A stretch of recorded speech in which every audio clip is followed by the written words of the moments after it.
Well, hello people. Fantastic sculpture of the blacksmith at work, right? On his anvil, right people? It's almost 1 o'clock, I think, here now in the day. And just check here. Yeah, 5 minutes to 1, right? And I'm still down here in County Cork.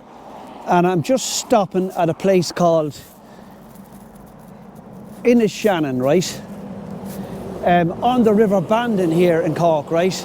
And so I'm going to go for a bite to eat, people, right? So listen, I'm just reading here about that sculpture there, right, of the blacksmith, okay? And look at this. The Forge and Billy the Blacksmith. The Forge at Innishannon was the workplace of the O'Connell family for 5 generations. It was the longest working forge of its kind in Ireland. The blacksmith's forge was situated on the site of the old medieval toll house, which stood here at the River Bandon crossing. During the Middle Ages, a river crossing ferry was available to cross the river when the tide was high. The ferry service was granted to Philip de Barra by King Henry IV in 1412. The last O'Connell family member to work as a farrier at this forge was Billy O'Connell, Billy the Blacksmith. Billy O'Connell's place of work was more than just a forge. It was a landmark, and it was also a social centre where customers and locals met for a chat. The tools of Billy's trade, the anvil and the hob, were sourced in the early 1930s from the old Bandon Railway Repair Yard. In 1987, the Fianna Fáil leader and Taoiseach of the country, Charles J. Haughey, visited Billy at the forge in Innishannon and watched as the blacksmith shod a horse. This visit was covered by national TV and the press. Tim Severin, the renowned explorer and author, had a horse shod here at the forge in preparation for one of his exploring journeys that traced the route followed by the first Crusaders during the 11th century. Following Billy's passing in 1992, the forge was knocked, and now this sympathetic modern stone office building replaces it. That's a nice story, people, isn't it?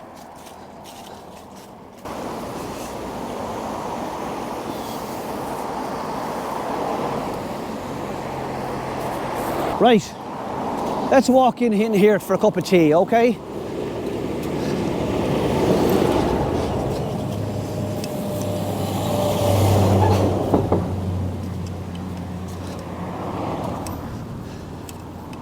Right, people, just more information about the bridge here, look. As highlighted in another village information plaque, the ford at the other end of the village, known as Boreen Aw or Bothereen on Aw, was originally the only crossing on the Bandon River between Kinsale and Bandon. The Bandon River is tidal from the mouth of the river at Kinsale up as far as the bridge at Innishannon. The ford had water at just ankle deep at low tide and therefore easily crossed by horse and rider or horse and cart. At high tide, however, the depth of the river could be as much as 3 metres. A ferry service was available when the tide was high. This ferry was operated at the current location of the bridge. The ferry was granted to Philip de Barra by King Henry IV in 1412. The first known mention of Innishannon Bridge comes from a record of a resolution by Kinsale Corporation in 1665 to oppose the payment of money towards Innishannon Bridge. This would suggest that the bridge was built about that time. The Innishannon Bridge, which crosses the Bandon River, has been present in various incarnations since the mid-1600s. The original bridge was completely destroyed in the tsunami of 1755 following the earthquake in Lisbon, Portugal. Having been rebuilt, the bridge was again extensively damaged in the severe floods of 1761 and 1765. The Corporation of Bandon paid for repair of the Innishannon Bridge in 1765 because it was such an important link for the commercial life of the town of Bandon. The road to Bandon at that time was via Colony Hill behind the forge. The present main road to Bandon was constructed in 1780. Innishannon Bridge, in its many guises, has crossed the Bandon River at this point for over 3 centuries. It has been the chief crossing point for traffic into southwestern Cork, truly making Innishannon the gateway to West Cork. So there you go, people. That's about the bridge there, right?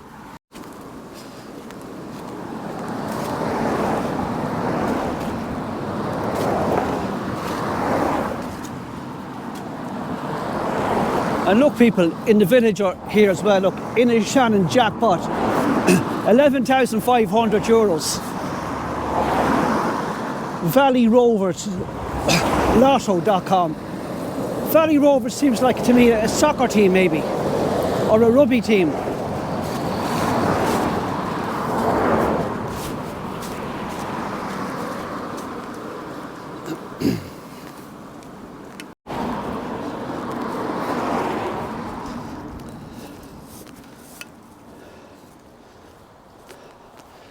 People, this seems to be either the local Gaelic pitch or the local rugby pitch, and it's in a lovely little area here. Look, the trees and the pathway and the forest around it. Look, isn't it gorgeous?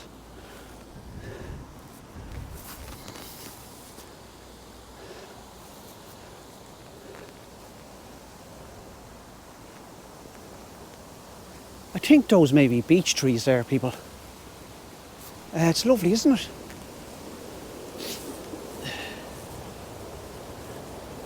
Look at this. Here's a lovely poem here. Look, Memory Grove.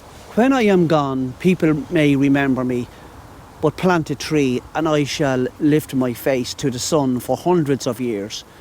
Planting a tree is a divine inspiration, providing a kindness to the earth and a loving memory for future generations. And people, that's absolutely true, isn't it? Look, 1, 2, 3, 4, 5, 6 trees, and they're beautiful, aren't they? Look, what a fantastic place for it's either a Gaelic pitch, people, or a rugby pitch, right? Beautiful surroundings, I have to say. Wow.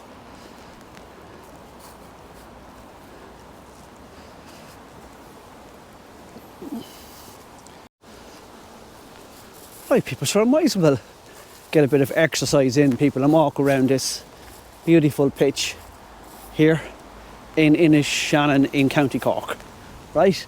Oh, it's a lovely breeze here as well, people, you know. It's a lovely kind of autumn day. I know we're in October, but I think it's October the 17th here now, right? But it's just beautiful. Lovely breeze, people, gorgeous. Look at these lovely trees.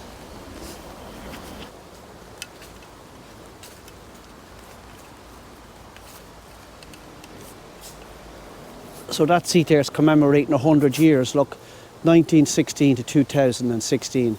7 oaks, 7 signatories. Easter Monday, the 28th of March 2016. Easter Monday, people, outside the GPO was where Pádraig Pearse came out and read the Proclamation of Independence, right? So that's what that's about there. And in 2016, it was 100 years anniversary of the rising of 1916. And look, these seats here, people, look, you can sit down and, you know, they're not timber. So I don't think they're timber. Let me see now. No, they're not timber, people, so they definitely won't rot, right? So look, there's the 7 signatories of the proclamation. Thomas J. Clark, Sean McDermott, Thomas McDonough, Pádraig Pearse, Eamon Cant, James Connolly and Joseph Plunkett.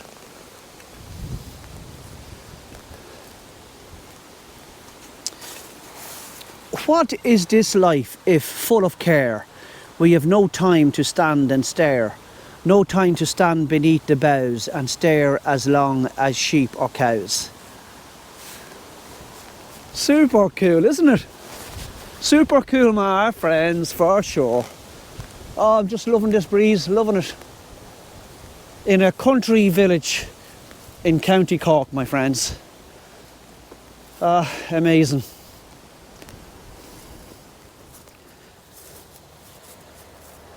The Bandon River, people. River Bandon there. Right beside the football pitch or the soccer pitch or the... No, it's not soccer. It's either Gaelic or rugby, people. Right? In here. Right, people, we'll wander back up into the village because I would just love a cup of tea and something to eat. Look at that beautiful church across the way there.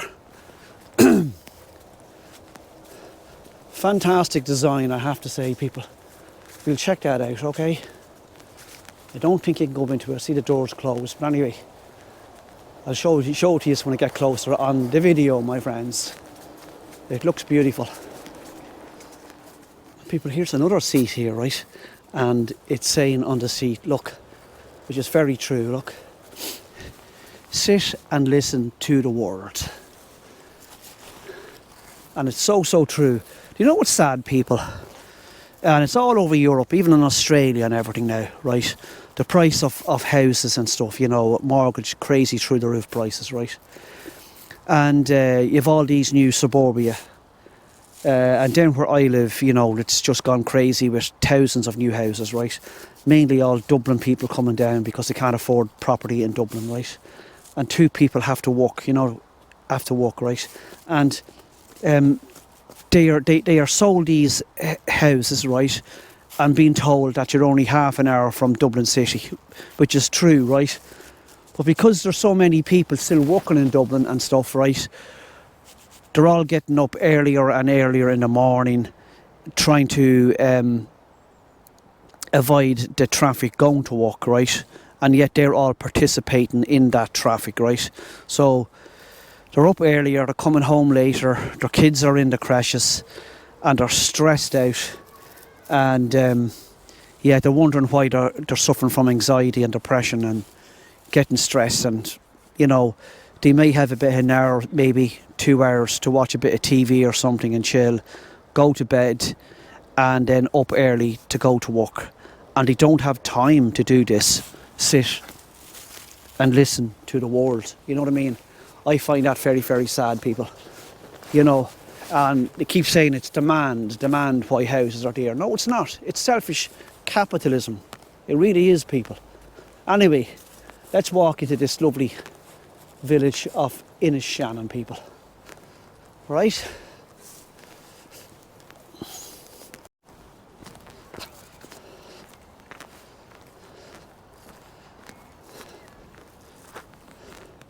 Super cool, people. Look, they have an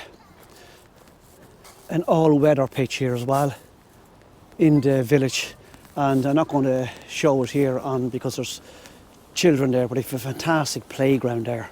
There's parents in with the children there now. So yeah, great place, people.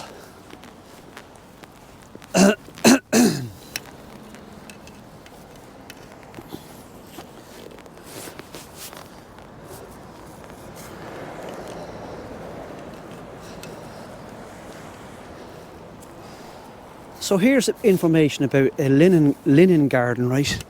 In 1747, Thomas Adderley, 1712 to 1791, the local landowner, politician and founder of the present village of Innishannon, began a linen production enterprise right here at the Bleach Green on the banks of the River Bandon. Adderley, known as the industrialist, built a linen mill that housed 66 weaving looms. Initially his plan was to employ local experienced linen weavers. He then augmented this group by inviting a number of Protestant families from Northern Ireland who had the required skills in the industry. At the time, Thomas Adderley was aware of the persecution of those who practiced the Calvinist Protestant faith in France. He invited 60 of these Huguenot families to resettle in Innishannon. These French people were highly skilled craftspeople and had unrivaled weaving ability. They relocated to Innishannon and further developed the linen industry.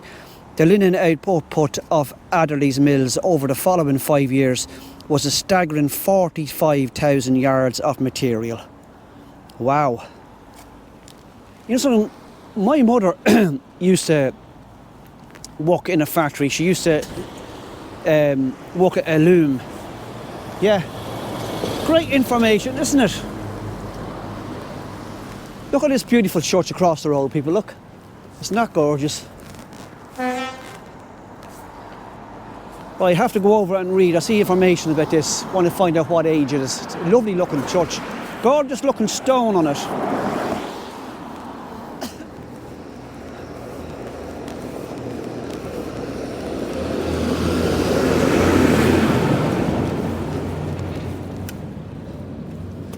It's actually a Church of Ireland church, but it's beautiful, isn't it? The old church in Terrace St Mary's were eventually set aside in 1856. Right, blah, blah, blah, blah, blah. Right, I'm not going to read anymore, people. It's beautiful for a Church of Ireland church. Wow, it's gorgeous. Right, people, let's keep walking down here and we get something to eat, okay? As you can see, it seems to be a main road from Bandon, maybe on towards Kinsale or something, I don't know. A lot of traffic coming through the village. But it's a nice village, people, for definite.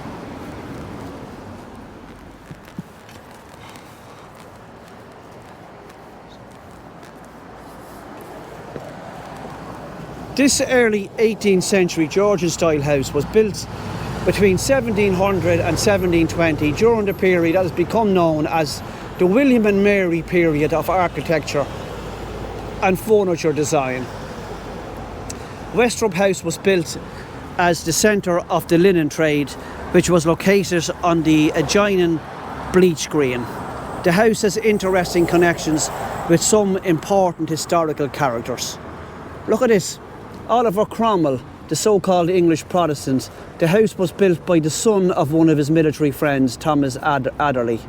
George Bernard Shaw, the house was the residence of Dr. Townsend, the father of Shaw's wife. The family later moved to Rosscarbery.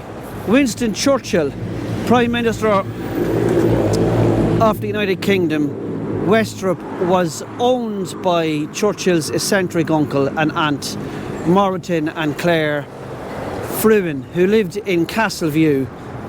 The young Winston used to visit them for summer holidays as a young boy. Wow, that's what I'm saying, people. Get out and about and you'll find out all this information. Look at this lovely two-storey stone house across the road here, people. Isn't that gorgeous? Look at that. Beautiful, my friends.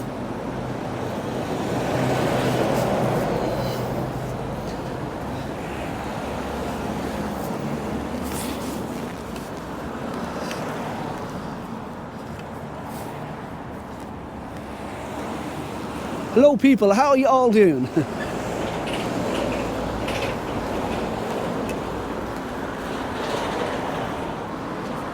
Isn't that lovely, people, around the door? Look. You won't see too much of that today, my friends. Gorgeous.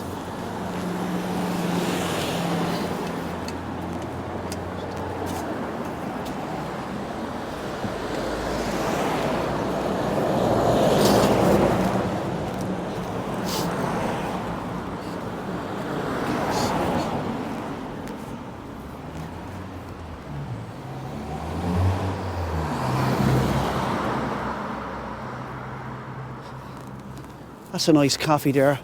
If I don't see anywhere else, people, we'll go back to that cafe, okay? Are you a Jehovah's Witness, people? Jehovah's Witness, Kingdom Hall of Jehovah's Witness, my friends. Here's a pub here. It's not open there, probably open later on.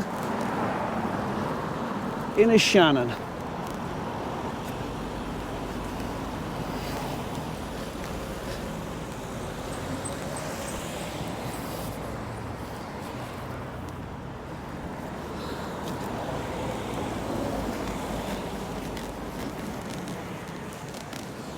There's another pub.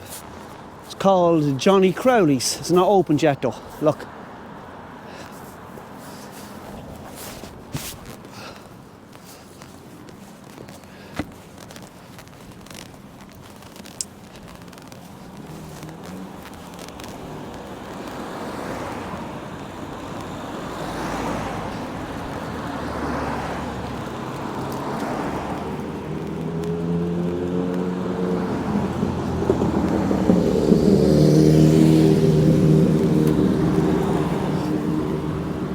Right, people, look at this now. more information here about a place called Delawn. Delawn is part of land granted by Oliver Cromwell in 1649 to Thomas Adderley in return for his military services. Here Adderley built Innishannon House. Adderley built a tunnel from under his garden, Delawn, to the graveyard beside the old church tower.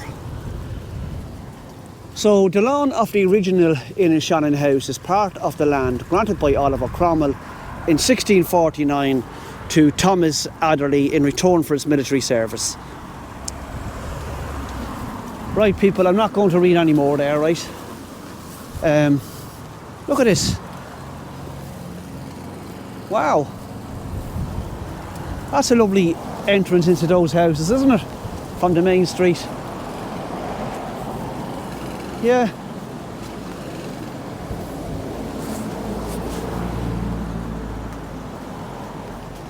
Right, so where all these houses are, this must have been the lawn that was given to your man Adderley by Oliver Cromwell, you know, when the dickheads came over here and took the land off the Irish people, the indigenous Irish people. You know yourself people, there's a lot of history here in this country for sure.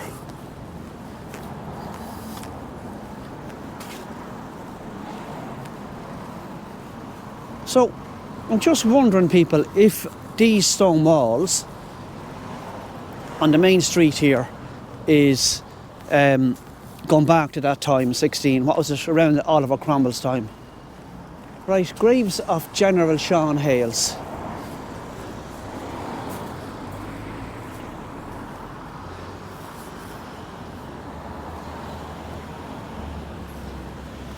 Beautiful, isn't it, my friends? Look at this plaque on the wall here. Super Value Endeavour Award 1997 Tidy Towns competition. What's it saying here? Having been convicted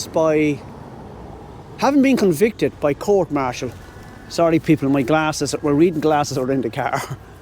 I keep meaning to take them out, I'm just too lazy, right? So, having been convicted by court martial on the charges of taking the oath of the United Irishmen and what's that? And of military sedition or something like this. Dominic Gilligan, Roscommon Militia, and here's the name of a few of them here, right? Were executed near Innishannon in the presence of the garrison of Bandon and Camp Cliff, and buried in unmarked graves in the adjacent cemetery on the 6th of September 1797. Wow, people, all this stuff now, on this visit to Cork, people, all of the different uprisings and tragedies and people being killed during the British occupation of this country, it's mad stuff, isn't it? Mad. Right, let's go over here, people, to see food across the road. We go over here and check it out, okay? Stay tuned, my friends.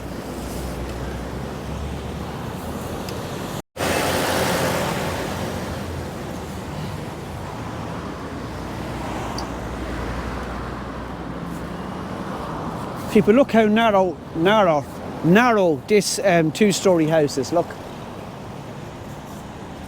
I don't think there's anybody living in it either.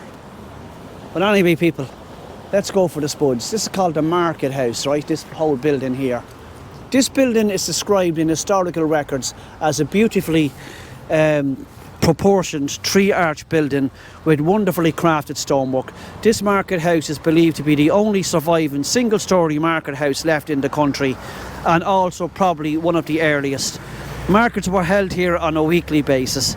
John Wesley, the founder of the Methodist Church in Ireland, preached here on several occasions. It is recorded that Wesley's first visit to the market house was on Tuesday the 25th of May 1756. He last preached in the market house on Friday the 11th of May 1787 at the age of 84.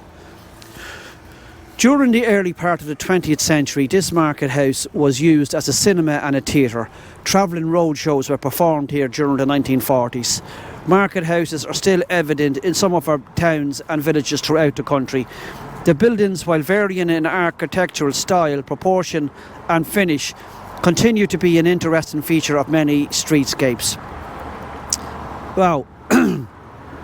Well, people, I didn't think it looked like a building that was going back to, well, your man preaching it in 1756, right? I didn't think it was, doesn't look like that kind of a building, you know. So there you go, my friends.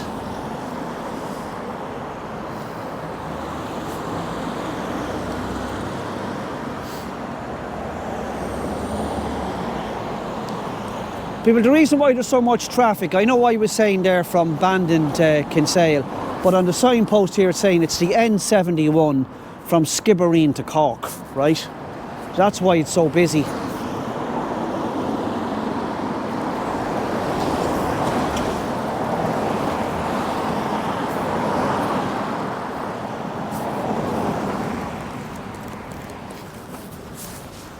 Right, people, let's get to spuds or a sandwich or something, okay? Stay tuned, my friends, stay tuned.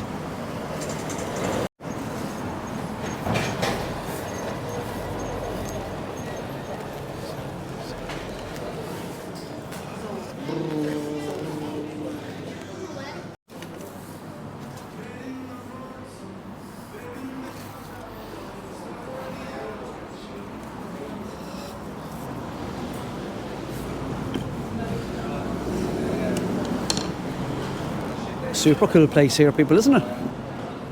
Look at all the local produce there you can buy. There's eggs for sale here as well. Look at this. Apples. You can get 15 apples for €5, right?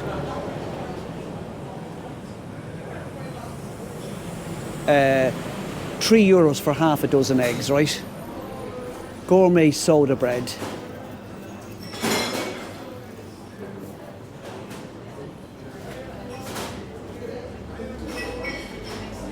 Different cheeses. Look at this milk, people.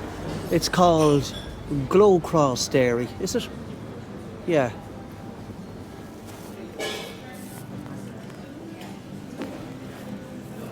Oh, this is a super cool place, people. Isn't it?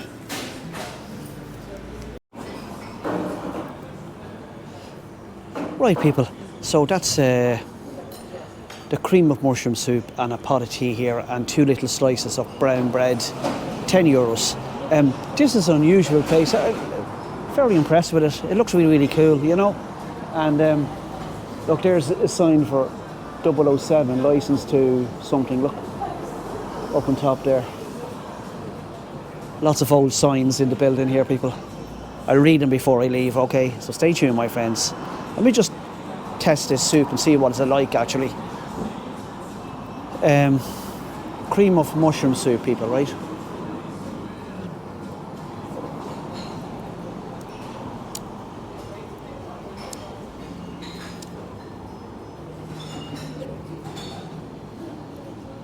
Oh yeah, people, it's very, very tasty. I'm going to dip the brown bread into it now as well. Stay tuned, my friends, stay tuned, okay? From Innishannon in County Cork. Well, people, hello, I'm after really enjoying that mushroom soup there, right?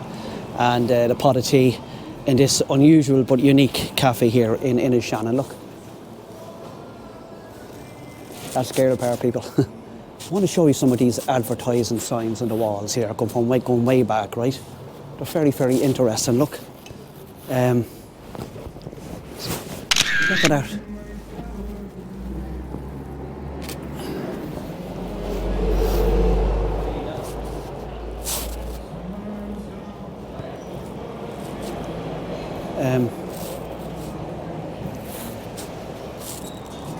Yeah, people, look at some of these old advertising, right? Look at this. So they play live music here as well. It's at Rojas, just jazz and dine up the Neil Marrow Trio.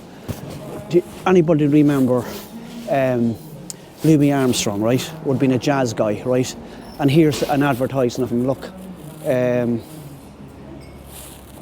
He was playing Sunday, October the 22nd, 1944, right? And look at the night advance, $1.25, at door $1.50. Centre tractors.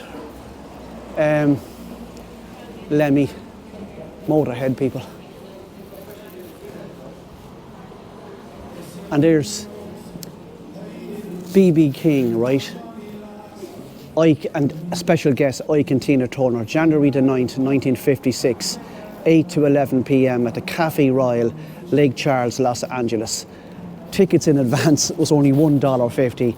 At the door, it was only $2. That was back in 1956. Isn't that mad price, right? And just want to show you one or two more here. Sorry, just getting there. There's one of Elvis, right, from April the 1st, 1957, look, and he was playing in Buffalo, New York, and ticket price was only $1.75, all seaters. And here's, look at this, Tommy Dorsey presents Frank Sinatra at Dunn's Casino, Las Vegas, July the 4th, 1947, 10 p.m. till midnight, free parking, all seats $3.75 and $4.50. Isn't that mad, isn't it? 1947, wow. And then Patsy Cline, I think Patsy Cline was English, wasn't she? Look. So Patsy Cline was playing in Kansas City, right? In Sunday, the March the 3rd, 1963, right? And all seats $2.50, right? And then I'm looking up here, look. You see up there,